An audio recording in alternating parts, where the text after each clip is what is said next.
ఇంకో షాప్ వెళ్తాను కదా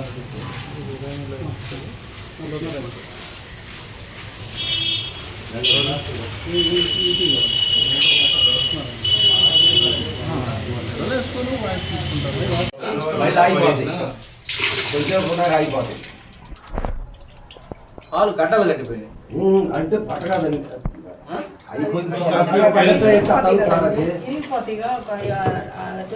అరిగిపోయేదాకా ఎందుకు కొట్టుకోవాలి? ఏ పూట పాలు ఆ పూట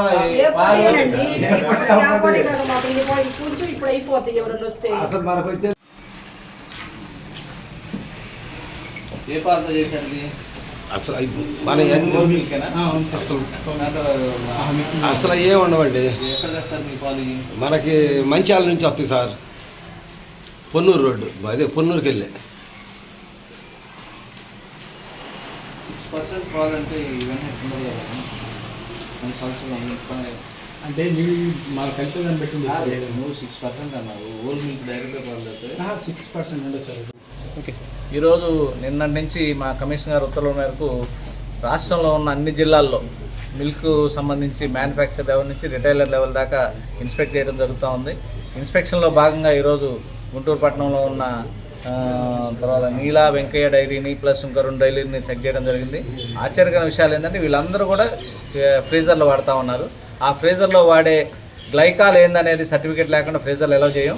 మెకానిక్ను పిలిపించి ఇథిలిన్ గ్లైకాల్ వాడుతున్నారా ప్రొపలిన్ గ్లైకాల్ వాడుతున్నారా అని తెలుసుకున్న తర్వాతే ఫ్రీజర్ని ఎలా చేస్తాము.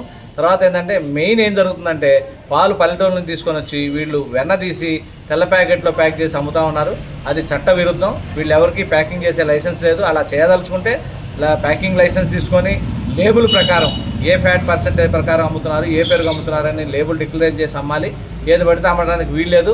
అట్లాంటి వాటి మీద కఠిన చర్యలు తీసుకోవడం జరుగుతుంది.